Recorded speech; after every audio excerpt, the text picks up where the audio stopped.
கர்த்தருக்கு ஸ்தோத்திரம்.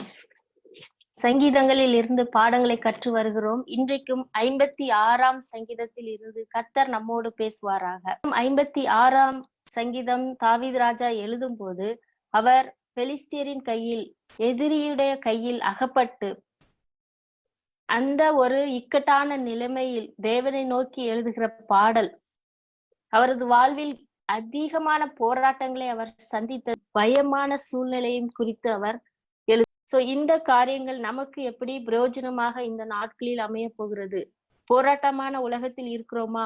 ஆம், பலவிதமான போராட்டம். தாவீதின் போராட்டம் இல்ல நமக்கு, ஆனால் வேறு பல போராட்டமான சூழ்நிலையிலும் நமது ஏமாற்றமான சூழ்நிலைகள், வியாதி நிறைந்த காரியங்கள், நித்திரை இல்லாத இரவுகள், பொருளாதார சூழ்நிலையில் அங்கு கூட போராட்டம், சோதனை, வேலை ஸ்தலத்தில் கடினமான ஒரு சூழ்நிலைகள், இப்படி நாம் சென்று கொண்டிருக்கும் நேரத்தில் பயம். இங்கு கூட வசனம் 3 நான் பயப்படுகிற நாளில் உம்மை நம்புவேன் தாவீது ராஜா சொல்கிறார்.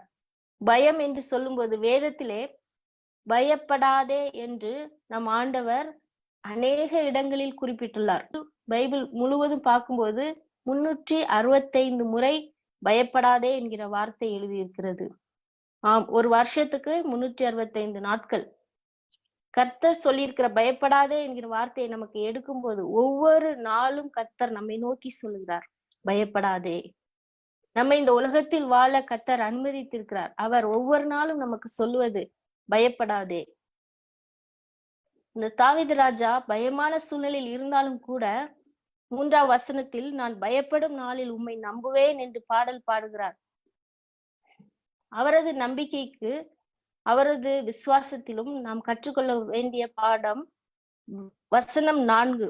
மாம்சமானவன் எனக்கு என்ன செய்வான்? அவர் சொல்லுகிறார், மாம்சமானவன் எனக்கு என்ன செய்வான்? இந்த அறிவு நமக்கு முதலாவது இருக்க வேண்டும். நாம் அனைவரும் மாம்சமானவர்கள்.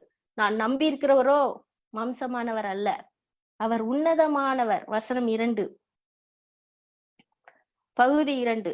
உன்னதமானவரே, எனக்கு விரோதமாய் அகங்காரம் போர் செய்கிறவர்கள் அநேகர். அவர் கூப்பிடுகிறார் ஆண்டவரை, உன்னதமானவரே. நாம் எல்லாரும் மாம்சத்தில் இருக்கிறோம். நாம் நம்புவரோ, விசுவாசிக்கிறவரோ, பயப்படாதே என்று சொன்னவரோ அவர் உன்னதமானவர். இந்த ரெண்டுக்குள்ள வித்தியாசம் நமக்கு தெளிவாக தெரிந்தாலே, மாம்சம், ஆவி. மாம்சத்தில் வாழ்கிறோம், உன்னதமான தேவனை நம்பி இருக்கிறோம். இந்த 2 காரியங்களும் நன்றாக நமக்கு தெரிந்தாலே நாம் வாழ்க்கையிலே வெற்றியான வாழ்க்கை, சந்தோஷமான வாழ்க்கையை நாம் நடத்த முடியும். உன்னதமான தேவன் நம்மிடம் எதிர்பார்ப்பதெல்லாம் என்ன தெரியுமா? அவர் நம்மை சிருஷ்டித்தவர்.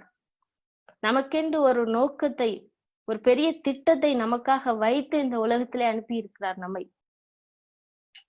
உனக்காக யாவையும் செய்து முடிப்பேன் என்று இன்னொரு வசனம் சொல்லுகிறது. கர்த்தர் நமக்காக கிரியைகளை, காரியங்களை செய்கிறவராய் இருக்கிறார். ஜெபம் செய்வோம்.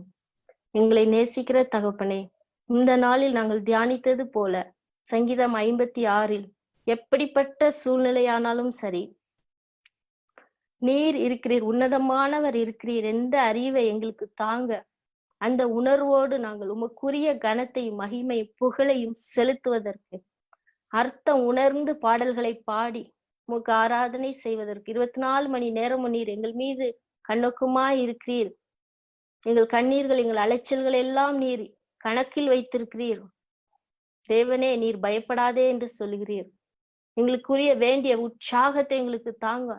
ஆண்டவரே, உம்முடைய இந்த சத்தியமான வசனம் தெரியாத எத்தனை ஜனங்கள் அப்பா பயத்தோடும் கலக்கத்தோடும் திகிலோடும் அவர்கள் இந்த நாட்களில் இருக்கிறாங்க. உங்க இந்த சத்தியமான வசனத்தை நாங்கள் அப்படிப்பட்ட ஜனங்களுக்கும் சொல்வதற்கு, அப்படி சொல்லும்போது உம்மை நாங்கள் பறைசாற்றுகிறவர்களாக காணப்படுவோம். கர்த்தாவே, அப்படிப்பட்ட கிருபை எங்கள் அனைவருக்கும் தாங்கப்பா. எங்களை சுற்றியுள்ளவர்களுக்கும் அப்பா நாங்கள் ஒரு சாட்சியாக உமக்கு அப்பா ஆண்டவரே, உம்முடைய நாம மகிமைக்காக நாங்கள் காணப்பட உதவி செய்யுங்க. இந்த நாளுக்கு வேண்டிய கிருபைகளையும் சந்தோஷ சமாதானத்தை எங்களுக்கு தாங்க. உமக்கு எல்லா மகிமை கனம் துதி செலுத்துகிறேன். இயேசு கிறிஸ்து மூலம் ஜெபிக்கிறேன் நல்ல பிதாவே, ஆமேன்.